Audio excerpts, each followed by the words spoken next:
ಒಂದು ಪ್ರಶ್ನೆ ಕೇಳಲಾ? ನಮ್ಮ ಬದುಕಲ್ಲಿ ನಾವು ಅಸಲಿಗೆ ಏನನ್ನ ಕಲೆಕ್ಟ್ ಮಾಡ್ತಿದ್ದೀವಿ? ಕೇಳೋಕ್ ಸಿಂಪಲ್ ಅನ್ಸ್ಬೋದಲ್ವಾ? ಆದ್ರೆ ಇತಿಹಾಸನೇ ಹೇಳ್ತೆ ಈ ಪ್ರಶ್ನೆಗೆ ನಾವು ಕೊಡೋ ಉತ್ತರನೇ ನಮ್ಮ ಜೀವನದ ದಿಕ್ಕನ್ನೇ ಬದಲಾಯಿಸ್ಬಿಡುತ್ತೆ ಅಂತ. ಹಾಗಿದ್ರೆ ಬನ್ನಿ, ಈ ಸಂಗ್ರಹ ಅನ್ನೋದರ ಹಿಂದಿರೋ ಅಸಲಿ ಕತೆ ಏನು ಅಂತ ಒಟ್ಟಿಗೆ ನೋಡೋಣ. ಒಂದ್ಸಲ ಯೋಚನೆ ಮಾಡಿ ನೋಡಿ. ಇವತ್ತಿನ ಈ ಲೈಫ್ ಸ್ಟೈಲ್ ಇದೆಯಲ್ಲ, ಅದು ನಮ್ಮೆಲ್ಲರನ್ನೂ ಗೊತ್ತಿಲ್ಲದ ಹಾಗೆ ಒಂದೊಂದು ರೀತಿ ಕಲೆಕ್ಟರ್ಸ್ ಮಾಡ್ಬಿಟ್ಟಿದೆ. ಹೌದು ತಾನೇ? ನಾವೇನೋ ಇಲ್ಲೇ ಪರ್ಮನೆಂಟ್ ಆಗಿರ್ತೀವಿ ಅನ್ನೋ ಹಾಗೆ ಒಂದಾದ್ಮೇಲೆ ಒಂದರಂತೆ ವಸ್ತುಗಳನ್ನ ಪೇರ್ಸ್ತಾನೇ ಇರ್ತೀವಿ. ಸರಿ, ಎಲ್ಲ ಕಲೆಕ್ಟ್ ಮಾಡ್ತೀವಿ. ಆದ್ರೆ ಇಲ್ಲಿ ಅಸಲಿ ಪ್ರಶ್ನೆ ಬರೋದು, ನಾವು ಹೀಗೆ ಕೂಡಿಡೋ ವಸ್ತುಗಳಿಗೆ ನಿಜವಾಗ್ಲೂ ಬೆಲೆ ಇದೆಯಾ? ನೋಡಿ, ನಮ್ಮ ಮುಂದೆ ಈಗ 2 ಆಯ್ಕೆಗಳಿವೆ. ಒಂದು ಕಡೆ ಕಾರು, ಗ್ಯಾಡ್ಜೆಟ್ಗಳು, ಆಸ್ತಿಪಾಸ್ತಿ ಹೀಗೆ ಕಣ್ಣಿಗೆ ಕಾಣೋ ವಸ್ತುಗಳನ್ನ ಕೂಡಿಡೋದು. ಇನ್ನೊಂದು ಕಡೆ ಮನಸ್ಸಿಗೆ ನೆಮ್ಮದಿ, ಸಂತೋಷ, ಸಮಾಧಾನ ಇವುಗಳನ್ನ ಸಂಪಾದಿಸೋದು. ಚಾಯ್ಸ್ ಮಾತ್ರ ನಮ್ದೇ.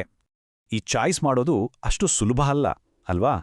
ಈ ಕನ್ಫ್ಯೂಷನ್ಗೆ ಒಂದು ಉತ್ತರ ಬೇಕು ಅಂದ್ರೆ ನಾವು ಇತಿಹಾಸದ ಪುಟಗಳನ್ನೇ ತಿರುವಿ ಹಾಕ್ಬೇಕು. ಅಲ್ಲಿ ಒಂದು ಸಖತ್ ಪವರ್ಫುಲ್ ಕತೆ ಇದೆ, ಕೇಳೋಣ ಬನ್ನಿ. ಈ ಕಥೆಯ ಹೀರೋ ಬಹುಶಃ ಇಡೀ ಇತಿಹಾಸದಲ್ಲಿಯೇ ಅತಿ ದೊಡ್ಡ ಕಲೆಕ್ಟರ್.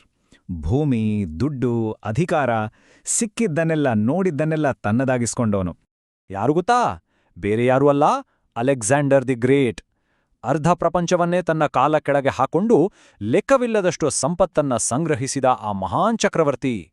ಆದ್ರೆ ಅಷ್ಟೆಲ್ಲ ಗೆದ್ದಾತ ತನ್ನ ಕೊನೆಗಾಲದಲ್ಲಿ ಒಂದು ವಿಚಿತ್ರವಾದ ಆಸೆ ವ್ಯಕ್ತಪಡಿಸ್ತಾನೆ. ಏನಂದ್ರೆ, ನಾನು ಸತ್ತ ಮೇಲೆ ನನ್ನ ಅಂತಿಮ ಯಾತ್ರೆ ಮಾಡುವಾಗ ನನ್ನ 2 ಕೈಗಳನ್ನ ಶವಪೆಟ್ಟಿಗೆಯಿಂದ ಹೊರಗಿಡಿ ಅಂತ. ಯಾಕೆ ಅಂತ ಕೇಳಿದ್ರೆ ಆತ ಹೇಳ್ತಾನೆ, ಆಗ ಇಡೀ ಜಗತ್ತಿಗೆ ಒಂದು ಸತ್ಯ ಏನು ಅಂತ ಗೊತ್ತಾಗುತ್ತೆ ಅಂತ. ಇದರ ಅರ್ಥ ತುಂಬಾ ಸ್ಪಷ್ಟ. ಇಡೀ ಪ್ರಪಂಚವನ್ನೇ ಗೆದ್ದ ಚಕ್ರವರ್ತಿನೇ ಕೊನೆಗೆ ಹೋಗಿದ್ದು ಬರಿಗೈಯಲ್ಲಿ.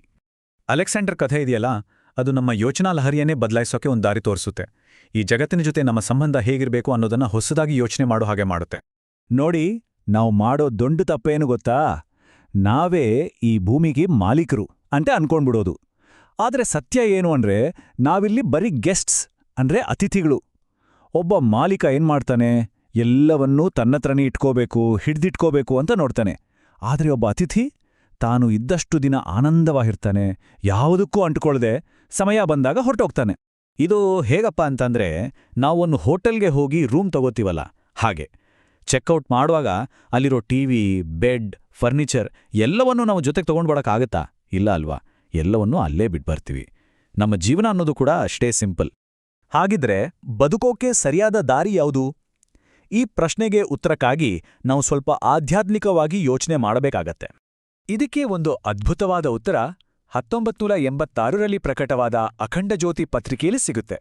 ಯುಗಋಷಿ ಪಂಡಿತ್ ಶ್ರೀರಾಮ್ ಶರ್ಮಾ ಆಚಾರ್ಯರು ಇದನ್ನ ತುಂಬಾ ಸ್ಪಷ್ಟವಾಗಿ ಹೇಳಿದ್ದಾರೆ. ಆ ಪತ್ರಿಕೆಯಲ್ಲಿರುವ ಆ ಮಾತುಗಳನ್ನ ಸ್ವಲ್ಪ ಗಮನ ಕೊಟ್ಟು ಕೇಳಿ.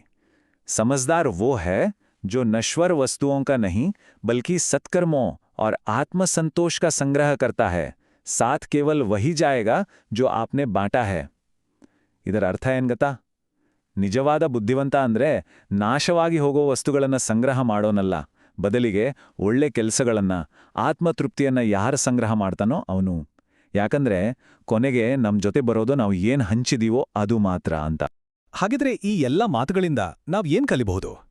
ನಾವು ಸಂಗ್ರಹ ಮಾಡೋ ರೀತಿಯನ್ನೇ ಬದಲಾಯಿಸ್ಕೊಳ್ಬೇಕಾದ ಸಮಯ ಬಂದಿದೆ ಅನ್ಸುತ್ತಾ ಅಲ್ವಾ? ಈ ಇಡೀ ಚರ್ಚೆಯ ಸಾರಾಂಶವನ್ನ 3 ಸಿಂಪಲ್ ಸ್ಟೆಪ್ಸಲ್ಲಿ ನೋಡ್ಬೋದು. ಮೊದಲನೇದು, ನಮ್ಮ ಕಲೆಕ್ಷನನ್ನೇ ಬದಲಾಯಿಸೋಣ. ವಸ್ತುಗಳ ಜಾಗದಲ್ಲಿ ಒಳ್ಳೆ ಅನುಭವ, ಒಳ್ಳೆ ಗುಣಗಳನ್ನ ಸೇರ್ಸೋಣ.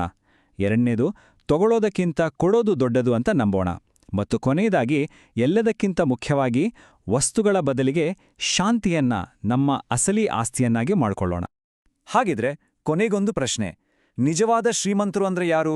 ಯಾರತ್ರ ಜಾಸ್ತಿ ವಸ್ತು ಇದೆಯೋ ಅವರ, ಅಥವಾ ಯಾರತ್ರ ಜಾಸ್ತಿ ಶಾಂತಿ ಇದೆಯೋ ಅವರ? ಖಂಡಿತ ಯೋಚನೆ ಮಾಡಿ.